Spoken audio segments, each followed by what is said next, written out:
Bonjour, bonjour, merci de me rejoindre pour ce live en direct du coup, puisque c'est un live. J'attends que vous vous connectiez, je vais y arriver un petit peu.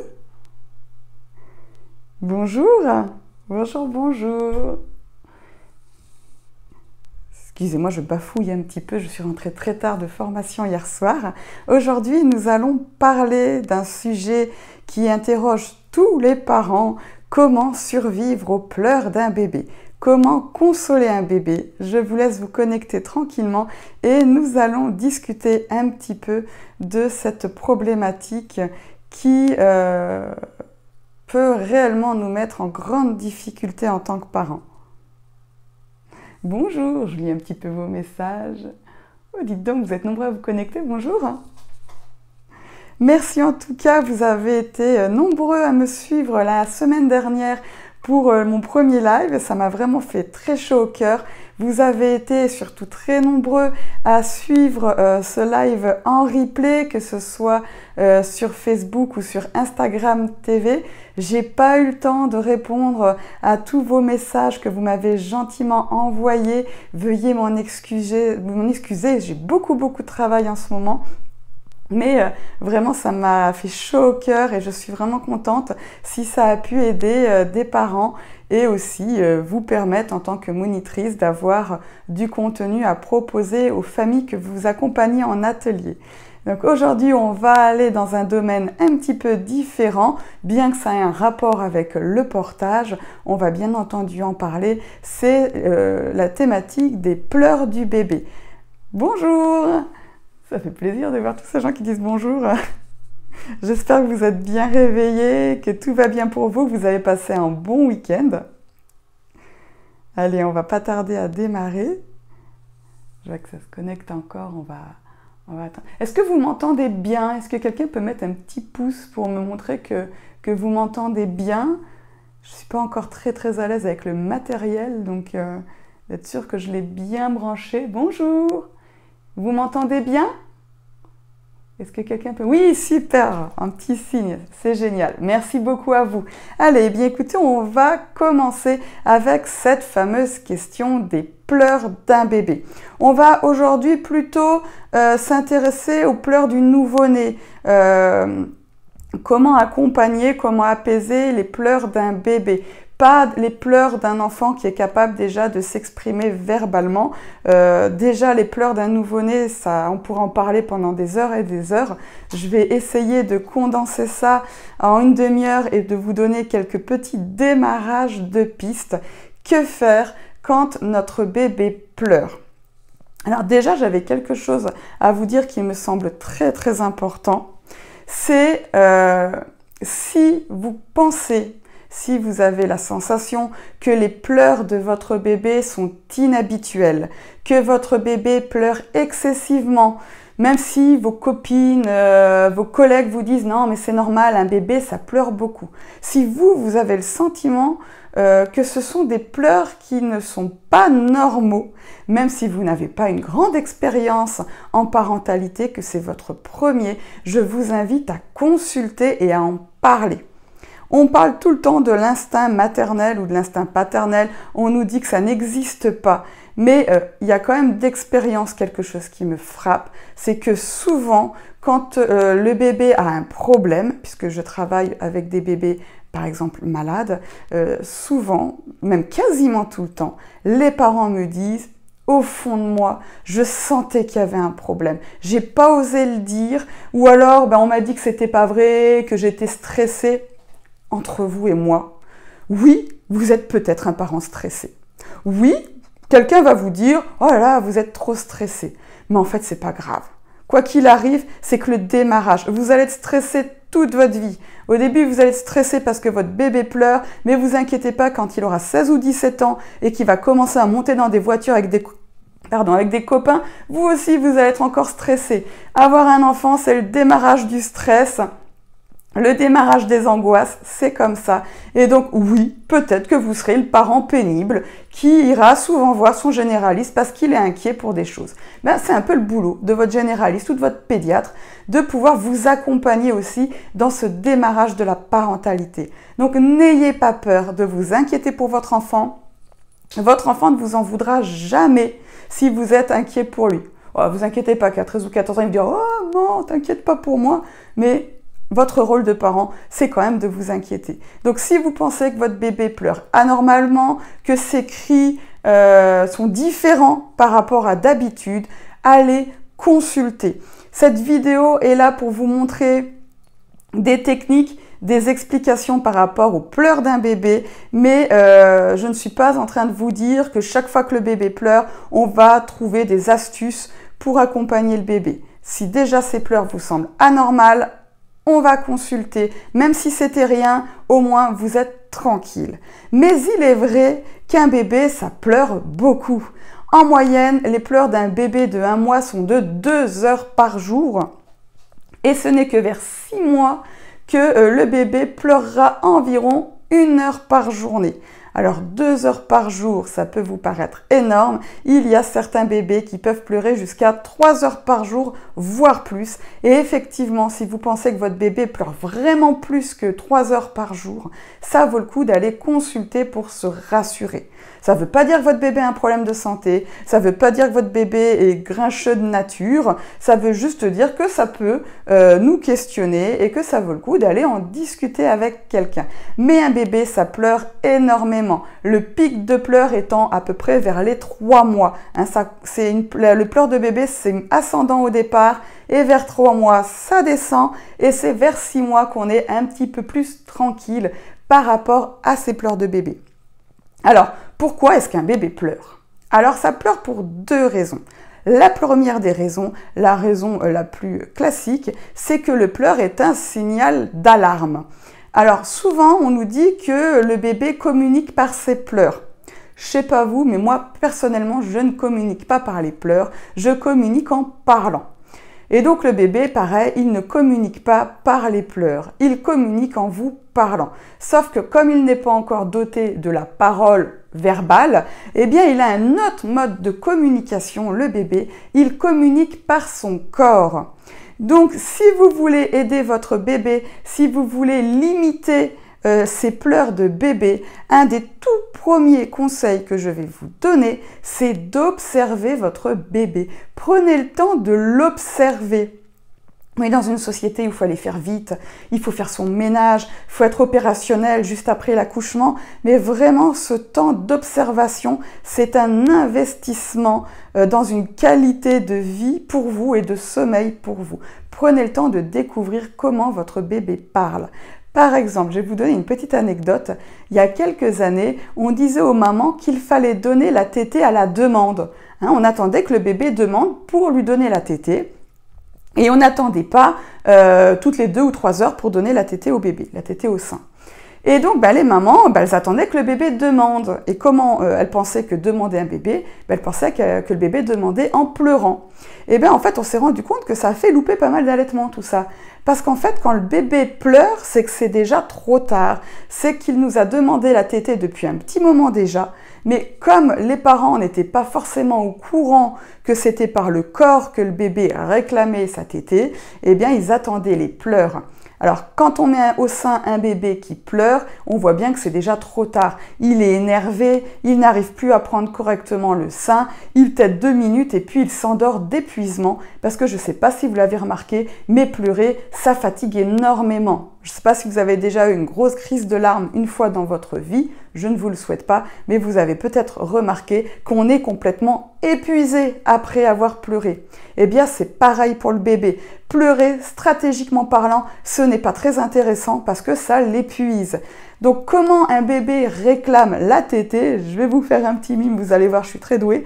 En général, il va comme ça téter ses poings, il va fouiller, il va fouisser avec son nez, il va fouiller sur vous, sur votre poitrine, même s'il est au biberon.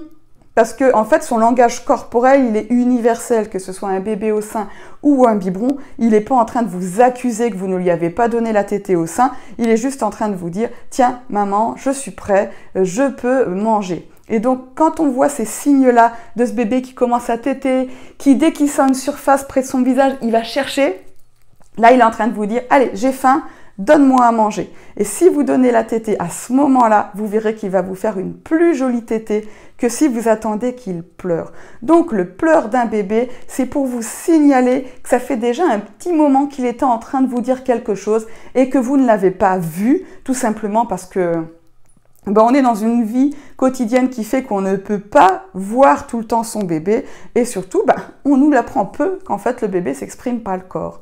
Donc prenez le temps d'observer votre bébé, prenez le temps de voir les petits signes avant les pleurs, qu'est-ce qu'il vous dit, qu'est-ce qu'il vous montre, et que ça vous permettra pour les pleurs d'après d'anticiper. Tiens, je me rends compte que vers telle heure, le soir, vers 17 h, mon bébé commence à s'agiter, il commence à avoir des petits mouvements désordonnés, à avoir des sursauts par exemple, vraiment on sent qu'il est instable. Bon, et bien tiens, c'est le moment de commencer à apaiser le bébé avant d'attendre que le bébé pleure.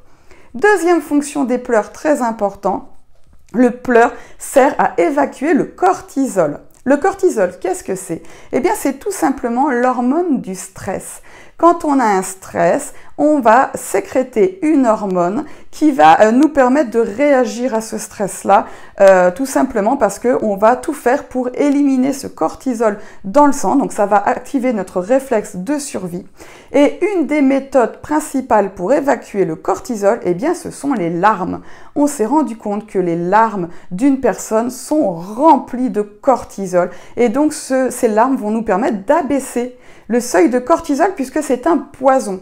Quand on atteint un certain niveau de cortisol, eh bien vous allez avoir un surdosage dans votre corps et ce qui peut provoquer à terme des petites complications en fait, notamment les grands sportifs savent qu'il faut éviter de stresser parce que le cortisol va se fixer sur les muscles et donc ça limite en fait les performances sportives des sportifs en fait. Donc bon, votre bébé n'est pas un sportif, vous allez me dire, et pourtant si, votre bébé est un grand sportif puisqu'il va développer ses muscles tout au long de son développement moteur et surtout le cortisol va aussi se fixer sur le cerveau. Et donc pour éviter cette surpopulation, j'ai envie de dire, de cortisol dans le corps humain, eh bien à un moment donné, on pleure. Ça nous aide à nous sentir mieux. D'ailleurs, vous l'avez peut-être senti, quand on pleure, après on se sent un peu mieux. Donc le bébé qui va vivre des journées quand même très compliquées, vous vous rendez pas compte. Il a passé la journée à essayer d'attraper un objet, il a passé la journée à observer les choses autour de lui. Donc petit à petit, le stress monte. Je parle d'un stress corporel, je dis pas que le bébé il est mal dans sa peau, mais le stress monte, et puis il va falloir à un moment donné qu'il évacue tout ça. C'est ce qu'on appelle aussi souvent les fameux pleurs du soir. Il est vrai que les bébés pleurent beaucoup plus à la tombée de la nuit. Alors, il y a une étude anthropologique qui nous explique que le fait que le bébé pleure à la nuit, ça aurait aussi une fonction anthropologique. Il faut imaginer les temps anciens quand on vivait dans les forêts, en société, les pleurs attiraient les bêtes sauvages. Et donc le bébé était programmé pour pleurer à la nuit tombée. Comme ça, il avait bien déchargé son cortisol et il ne pleurait pas la nuit. Ça lui permettait du coup de ne pas attirer les bêtes nocturnes qui pouvaient venir le dévorer pendant la nuit. Et donc, comme nous sommes des espèces qui avons évolué à travers le temps, on a encore des petites choses qui nous restent de la vie passée. Et donc, les bébés sont conçus à avoir un petit peu peur de l'arrivée de la nuit, à devoir tout décharger pour être plus calme la nuit. Donc, on sait qu'un bébé, si on accompagne ses pleurs, si on n'essaye pas non plus de le faire taire, par exemple, par divers moyens, dont on parlera tout à l'heure, à partir du moment où il a bien pu décharger ses pleurs du soir, non pas comme une accusation, il va pas pleurer le soir pour vous dire que vous êtes un mauvais parent, qu'il ne savait pas bien le consoler, mais juste parce qu'il a besoin de pleurer, ça peut vous donner... Ça peut lui donner un seuil d'abaissement du cortisol qui va lui permettre d'entamer une nuit paisible. Le pleur du soir a une fonction de création du cycle du sommeil. Et oui, le bébé à la naissance n'a pas le même sommeil que nous. Et il faut savoir que nous, on s'endort dans un sommeil calme, paisible, vous savez, on est bien et on va sombrer dans le sommeil normalement avec un grand bien-être. Le bébé, lui, il sombre direct en sommeil paradoxal, c'est-à-dire qu'à peine il s'endort, il rêve. Et donc du coup, le démarrage du sommeil du bébé est un sommeil agité, c'est un sommeil dans lequel il peut pleurer. Et parfois, on a l'impression que notre bébé pleure beaucoup le soir, qu'il est réveillé, qu'il est énervé, alors qu'en fait, juste, il est en train de dormir. C'est comme ça. Donc c'est pour ça que le pleur du bébé, il est intéressant de l'accompagner. N'ayez pas peur de bercer votre bébé, n'ayez pas peur de le consoler. Au contraire, le fait d'accompagner ses pleurs, le fait d'être là pour votre bébé, va l'aider petit à petit à apprivoiser ses tensions du soir, à apprivoiser ce départ du sommeil qu'il fera qu'il sera capable d'être autonome et de s'endormir dans le confort et dans l'apaisement. Alors, par exemple, j'avais envie de vous parler de ce cortisol et du fait d'accompagner les pleurs de bébé. Il y a une étude qui est suédoise, si je ne m'abuse, qui a voulu tester la méthode, vous savez, la fameuse méthode des 5, 10, 15. On nous explique souvent, il y a encore des pédiatres qui vous disent que pour qu'un bébé apprenne à s'endormir paisiblement et sans pleurs, eh bien, il faut au départ le laisser pleurer 5 minutes dans son lit, puis après le voir. Ensuite, on le laisse pleurer 10 minutes, on retourne le voir pour le consoler, et ensuite, on le laisse pleurer un quart d'heure, et ainsi de suite. Et au bout de 3 jours environ, le bébé ne pleurera plus quand vous le poserez dans son lit. Et donc, cette étude, ils se sont dit, tiens, on va voir si effectivement c'est un endormissement paisible, si effectivement le bébé a appris à s'endormir paisiblement dans son lit, dans ce cas-là, il ne sécrètera pas ce fameux cortisol. Ce bébé sera apaisé, il sera bien, il s'endormira dans le bien-être et dans le confort. Donc, ils ont commencé, au début du démarrage de cette méthode, ils ont mesuré le taux de cortisol dans le sang, dans la salive, du bébé avec un petit coton-tige. Ils ont frotté l'intérieur de la joue du bébé et ils se sont rendus compte qu'au au démarrage de cette méthode des 5, 10, 15, quand le bébé pleure avant de s'endormir, il sécrète assez peu de cortisol. Après, ils ont mesuré le taux de cortisol chez ce même bébé après la méthode de 5, 10, 15, c'est-à-dire une fois qu'il ne pleure plus quand il s'endort. Eh bien, on s'est rendu compte que ce bébé sécrétait 3 fois plus de cortisol que ce que sécrète un adulte quand il est en période de stress. Cela signifie quoi? Ça signifie que certes, ce bébé ne pleure plus au moment de s'endormir à la fin de la méthode des 5, 10, 15, mais ça ne veut pas dire qu'il ne pleure plus parce qu'il est apaisé, qu'il est bien et qu'il s'endort calmement. Ça veut juste dire que le bébé, certes, a appris à ne plus pleurer pour s'endormir, mais qu'il ressent un très gros stress. Très gros. En plus, on a voulu faire un test chez la maman. Donc, on a mesuré le taux de cortisol chez la maman au démarrage de la méthode des 5, 10, 15 et on s'est rendu compte qu'elle sécrète un cortisol très fort au début du démarrage de ce test. Et par contre, quand le bébé ne pleure plus pour s'endormir après l'apprentissage de cette méthode des 5, 10, 15, elle ne sécrète plus de cortisol. Alors, il y a eu une passerelle qui a été faite entre la mort subite du nourrisson, qu'on appelle maintenant la mort inattendue du nourrisson, et le fait que la maman sécrète beaucoup de cortisol quand son bébé est couché.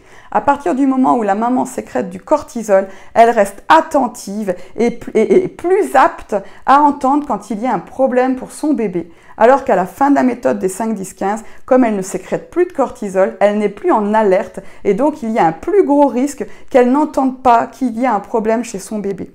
Alors, je suis sûre que parmi vous, il y en a qui ont testé cette méthode des 5, 10, 15 et je ne suis pas là du tout pour vous culpabiliser. Croyez-moi, on fait bien comme on peut. Subir les pleurs d'un bébé constant, c'est invivable. Vraiment, c'est très compliqué. Et à un moment donné, il faut arriver à trouver ses propres stratégies pour permettre un seuil de pleurs qui soit vraiment supportable pour l'adulte que nous sommes. Mais la méthode des 5, 10, 15, ça a été prouvé, n'est pas une méthode favorable pour faire baisser les pleurs d'un bébé. C'est pas forcément la meilleure stratégie pour permettre à un bébé de moins pleurer. Parce que certes, il ne pleurera plus quand il sera dans son lit, mais comme il a un taux de cortisol très élevé, il faudra qu'à un moment donné de la journée, il la baisse et donc il va certainement plus pleurer dans la journée. Donc c'est pour ça qu'il est vraiment très important d'accompagner ces pleurs plutôt que d'essayer de trouver des stratégies pour les faire cesser. Un bébé peut-être ne pleurera pas dans la journée, mais peut-être qu'il va évacuer son cortisol autrement, peut-être en s'agitant de façon excessive, en étant nerveux, en étant râleur. Donc voilà, c'est pour ça que je vous parle de cette méthode et que je vous explique qu'il n'est peut-être pas intéressant de l'utiliser. Mais par contre, on va être d'accord, comme je vous disais, les pleurs d'un bébé, ça peut être au bout d'un moment insupportable à vivre. Et moi, le conseil que j'aurais à vous donner, si ça devient trop difficile pour vous, il vaut mieux laisser pleurer son bébé en sécurité dans son lit et à la limite aller vous mettre sur le balcon pour pousser un grand cri primaire ou alors aller prendre une douche et vous calmer que de vous remplir de cortisol à fond et finir par avoir un geste terrible en fait. Parce qu'on parle souvent des bébés secoués, on dit « Ah, c'est des mauvais parents qui secouent leur bébé ». Ben pas du tout. Hein. Parfois, le stress est tellement difficile qu'on peut en venir à avoir des gestes terribles envers son bébé, des gestes dont on s'en voudra toute notre vie. Et il vaut mieux à un moment donné laisser pleurer un peu son bébé ou aller réclamer de l'aide, aller frapper chez le voisin en disant « Écoutez, j'en peux plus, mon bébé, je le supporte plus, aidez-moi » ou aller à la PMI ou autre, vous inquiétez pas, on vous jugera jamais si vous criez en disant, enfin si vous tirez la sonnette d'alarme, en disant que les pleurs excessifs de votre bébé deviennent insupportables. Excusez-moi, je vais boire un petit coup, parce que, hop, j'ai pas bu avant de mon live. Et vous allez finir par plus m'entendre. Voilà, donc n'hésitez pas à consulter, n'hésitez pas à aller voir, il y a des associations autour de la parentalité, il y a des lieux dans lesquels vous pouvez parler des pleurs et vous savez que les ateliers de portage sont un lieu très cher à mon cœur, mais un atelier de portage souvent c'est 30% d'ateliers de portage et 60% d'accompagnement à la parentalité parce que ça peut être un lieu aussi rapide d'accès dans lequel vous pouvez vous confier, dans lequel vous pouvez dire à la monitrice de portage ou à une sage-femme ou à qui vous voulez, écoutez, j'en peux plus, mon bébé pleure. Voilà, c'est vraiment important. Alors, je vous disais, le bébé a tendance à beaucoup pleurer le soir, c'est normal, c'est inscrit dans ses gènes. Alors, il y a des petites méthodes pour pallier à ces pleurs du soir. Déjà, je vous disais, là, une des fonctions du pleur, c'est l'évacuation du cortisol. Et comme je vous le disais, on peut évacuer aussi le cortisol en se dépensant. Par exemple, quand on est très stressé, d'aller faire un footing, ça détend énormément. Eh bien, c'est pareil pour le bébé. Le fait de se dépenser un petit peu, ça va lui faire du bien. Et pour le coup, le portage dans un porte-bébé physiologique dans lequel il va pouvoir s'accrocher à vous, ça va l'aider à dépenser tout ce surplus d'énergie, à faire évacuer tout ce stress. Et donc, ce que je propose très souvent aux parents quand je les aide à accompagner les pleurs du bébé, c'est de ne pas attendre que votre bébé pleure pour le mettre dans un porte-bébé et pour le consoler, mais c'est au contraire de le mettre dans le porte-bébé quand ça va bien. Parce que quand il pleure, qu'il n'est pas bien, il va se raidir, il va pas être à l'aise, et là vous aurez vraiment du mal à le consoler. En fait, on commence à consoler un bébé quand il va bien et qu'il ne manifeste pas encore ses pleurs terribles. Il y a une étude anglaise cette fois-ci qui a montré qu'un bébé qui est porté au minimum 2 heures par jour, et ça va très vite 2 heures, va pleurer 2 fois moins par jour. Ça a été prouvé. Et 2 fois moins de pleurs à la fin de la journée, c'est quand même pas un luxe. Et oui, le portage des bébés a une fonction pour calmer les bébés. Alors souvent on dit qu'il y a de la poudre à dodo dans les porte-bébés, c'est tout simplement le fait d'être contre vous et de sentir votre rythme cardiaque qui va l'apaiser, le fait aussi de se dépenser, parce que dans un porte-bébé, le bébé n'est pas avachi comme dans un canapé, il fait du sport en fait, quand il est dans un porte-bébé, il est actif, il est acteur de son portage. Si vous observez le bébé, vous le verrez, il va serrer ses petits poings contre vous. Quand vous allez bouger avec lui, eh ben, il va aller vers vous. Et donc, en fait, il va y avoir une dépense énergétique qui va l'aider à abaisser son seuil de cortisol. Donc c'est pour ça que le portage des bébés va vraiment aider les bébés à moins pleurer, à se consoler. Et en plus, le fait d'être contre vous, ça va lui permettre d'avoir une sécurité affective très importante. Souvent, les parents s'inquiètent quand ils portent leur bébé parce qu'ils disent « mon bébé va jamais se détacher ». Mais pour pouvoir se détacher de quelqu'un, il faut déjà être attaché. Le portage participe à la création du lien, à l'attachement. Parce que quand vous avez votre bébé tout contre vous, ça va vous permettre de créer du lien, de mieux le comprendre, de mieux comprendre son langage corporel dont je vous parlais en début de vidéo. Et donc du coup, votre bébé va aussi apprendre à mieux vous connaître, à se sentir plus à l'aise. Et donc cette création du lien va faire que le bébé aura moins besoin de pleurer pour exprimer ses besoins. J'avais discuté avec une dame qui avait fait des missions en Afrique il y a quelques années et qui me disait « c'est fou, en Afrique les bébés on les entend pas pleurer ». Et oui, mais en Afrique, on est dans un maternage très proximal. Et souvent, on est dans la peur, si on materne trop notre bébé, qu'il va devenir capricieux, qu'il va beaucoup pleurer, alors que les neurosciences tendent à nous montrer que c'est l'inverse.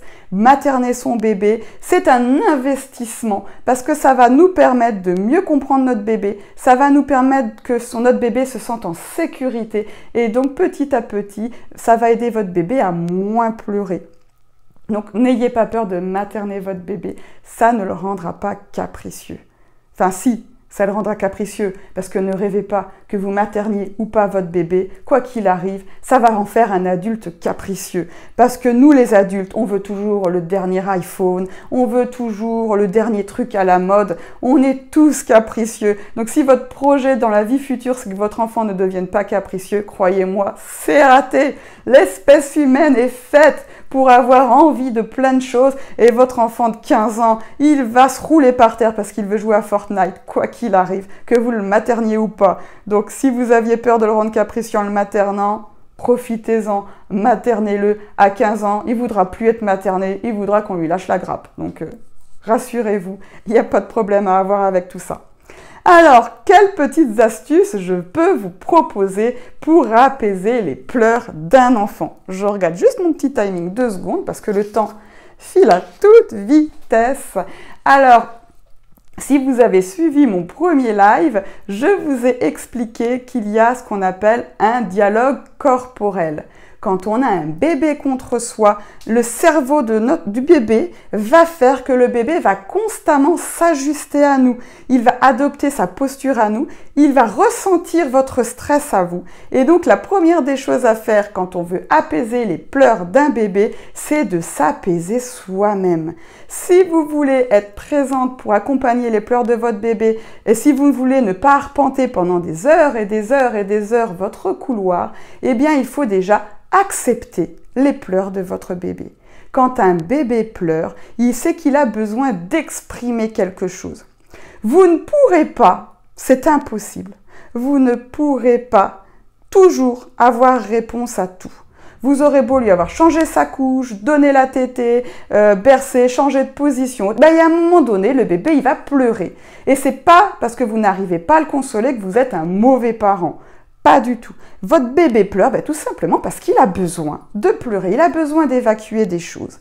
Et donc la première des choses à faire, c'est d'accepter. Ce n'est pas une accusation quand votre bébé pleure. Et donc vous pouvez être là pour accompagner votre bébé dans ses pleurs. Je vous donne un petit exemple. Vous avez passé une journée pourrie, vraiment pourrie. Et le soir, vous avez besoin d'être dans les bras de votre moitié. Vous avez besoin d'être réconforté. Eh bien, vous allez préférer quoi? Que votre moitié vous dise « Ah, t'es pas bien, tu pleures? Mange un peu de Nutella. Ah, tu pleures, t'es pas bien? Allez, fume une cigarette. Ah, ça va pas? Écoute, bois un petit coup, ça ira mieux. » Non, quand vous n'êtes pas bien, vous avez besoin de ses bras, vous avez besoin de sa consolation, vous avez besoin que cette personne que vous aimez vous dise « écoute, qu'est-ce qui ne va pas? Je t'écoute, exprime-toi. » Eh bien, c'est pareil pour votre bébé nouveau-né. Quand ça va pas, quand il a des tensions, parce qu'il a peut-être mal au ventre, parce que peut-être que la journée était difficile pour lui, Il n'a pas besoin qu'on lui donne une sucette. Tu pleures, attends, prends une sucette. Ça va pas, vas-y, tête au sein. Ça ne va toujours pas, attends, je vais te mettre de la musique. Certes, on cherche des solutions pour apaiser son bébé et c'est normal. Je ne suis pas du tout en train de vous dire qu'il ne faut pas donner la tétée à son bébé qui pleure. Bien au contraire, il y a un proverbe africain qui dit « Bébé pleure, donne la tétée ». C'est tout à fait normal. Mais peut-être qu'à un moment donné, si on voit que la tétée ne suffit pas, qu'il pleure quand même, que de lui donner la sucette, eh ben, il la recrache, il pleure peut-être encore. En fait, il a peut-être tout simplement d'être blotti dans vos bras pour pleurer et pour exprimer tout ce qu'il a ressenti tout au long de la journée. C'est ce qui s'appelle accompagner les pleurs d'un bébé. Et croyez-moi, dans ce moment-là, ce dont il a le plus besoin, c'est de vos bras. Imaginez que vous pleuriez, que vous ne soyez pas bien et que votre moitié vous dise « Non mais attends, c'est trop pour moi, vas-y, reste dans le lit, moi je vais aller dormir sur le canapé et pleure, tu seras mieux, pleure tranquillement. » Non, quand on va pas bien, on a besoin de la présence de la personne qu'on aime. Eh bien, c'est pareil pour un bébé. Un bébé qui pleure, se dire, bah tiens, je vais l'isoler, je vais le mettre dans son lit, bah il pleure, bah ça va lui faire ses poumons, on va le laisser pleurer. Bah ça va pas l'aider à apprivoiser son propre corps, à apprivoiser ses émotions, parce que le bébé, ce dont il a besoin, c'est surtout de votre compréhension, de vos câlins pour apaiser ses pleurs.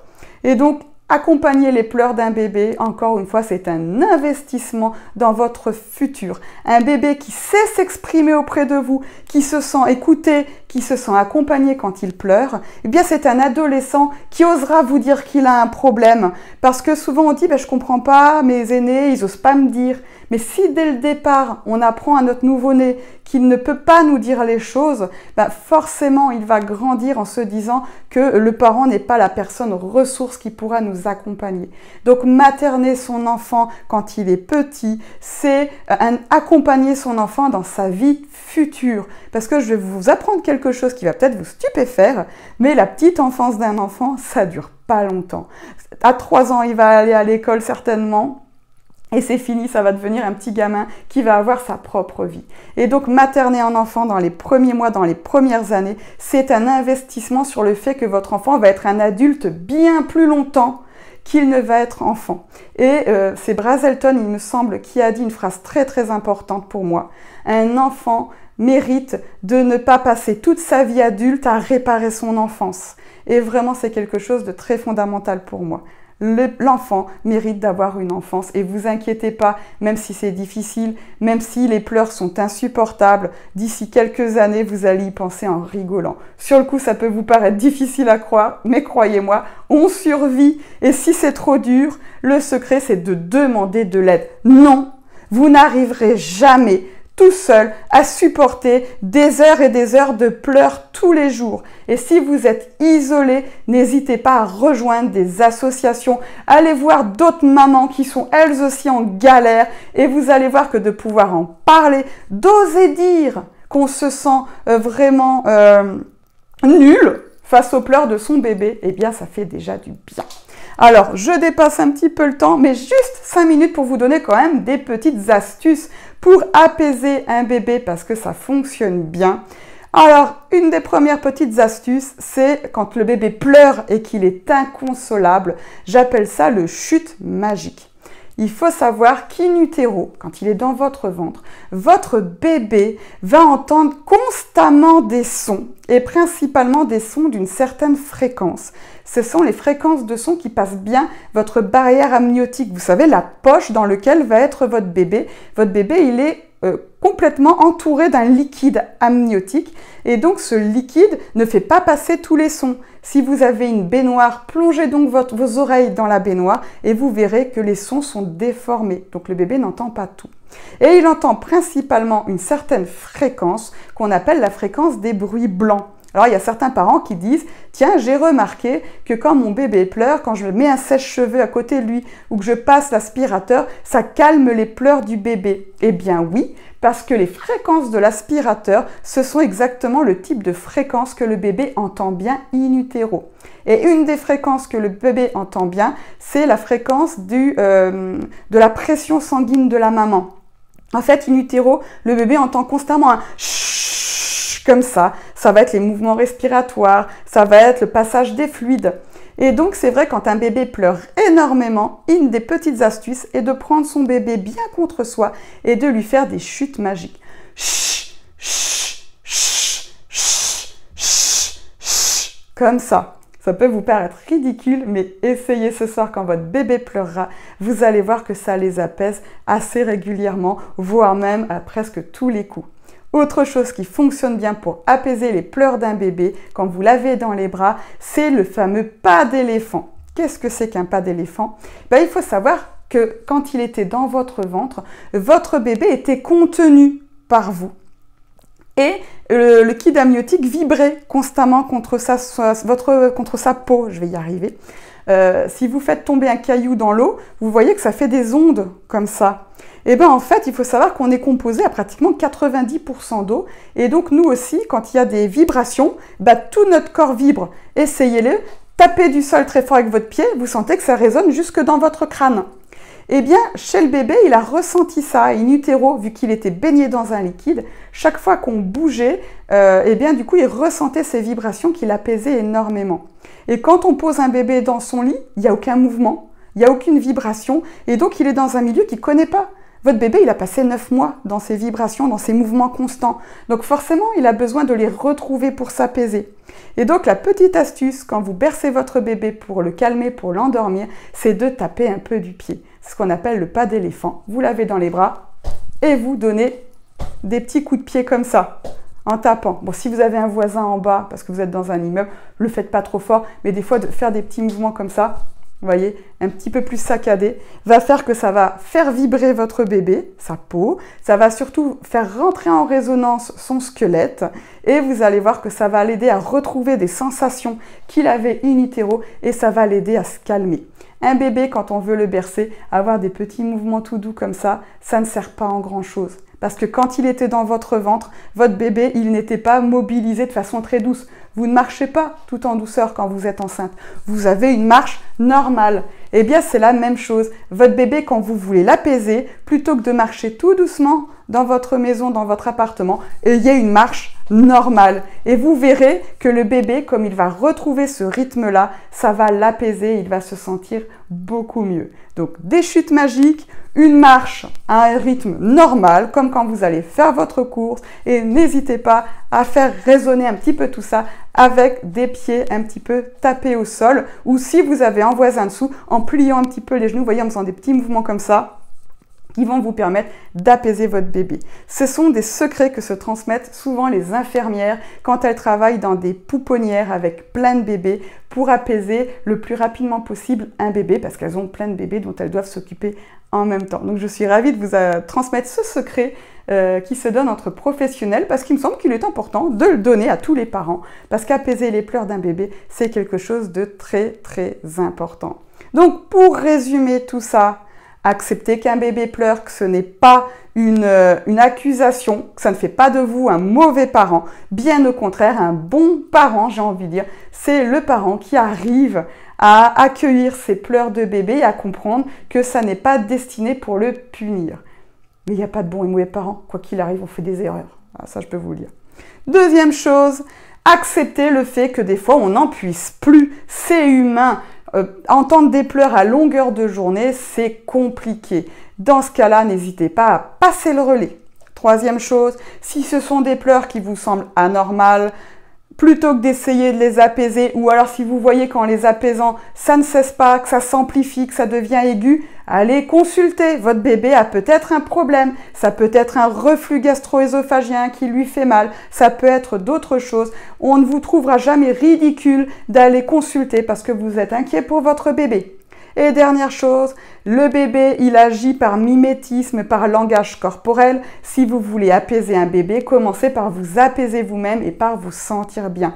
Gardez des moments pour vous dans la journée, même 5 minutes de bien-être. Ne culpabilisez pas si vous sortez 1 heure sans votre bébé et que vous l'avez confié à votre moitié ou à une amie ou autre. Vous avez le droit de prendre 5 minutes pour vous dans la journée. Votre bébé ne vous en voudra jamais. Par contre, si vous revenez et que vous êtes apaisé, que vous êtes dans le bien-être, vous serez plus à même d'être détendu quand votre bébé pleurera dans vos bras et donc par mimétisme, votre bébé se détendra plus vite. Car oui, pour apaiser les pleurs d'un bébé, il est important que vous-même vous soyez bien. Et vous verrez que plus vous êtes stressé, plus vous êtes raide dans votre corps, plus votre bébé va pleurer. Donc détendez-vous. Et si vous sentez que vous êtes submergé, que ça ne va pas, il vaut mieux laisser pleurer son bébé et ne pas avoir de gestes que vous seriez amené à regretter plutôt que de vous imposer non-stop d'avoir votre bébé dans les bras et finir par avoir des gestes qui pourraient être dangereux pour votre bébé ou pour vous. Si ça ne va pas, allez demander de l'aide. Voilà, on va en parler d'autres fois de ces pleurs de bébé parce que je pourrais vous en parler pendant des heures et des heures. Il y a plein de stratégies pour apaiser les pleurs d'un bébé, mais je voulais garder un format plutôt court que j'ai quand même beaucoup dépassé. La semaine prochaine, un tout autre sujet, comment porter un bébé en plein été, les petits conseils pour l'été avec votre bébé et avec votre porte-bébé. J'espère que ce live vous a plu, merci de m'avoir suivi. Vous pourrez le retrouver si vous ne l'avez pas vu en entier sur Instagram télé ou sur Facebook. Je vous souhaite une très bonne semaine. Profitez-en bien et surtout pensez à vous. Le secret pour être un parent adapté à son bébé, c'est d'être avant tout une personne qui se sent bien. Au revoir, merci beaucoup, bonne journée.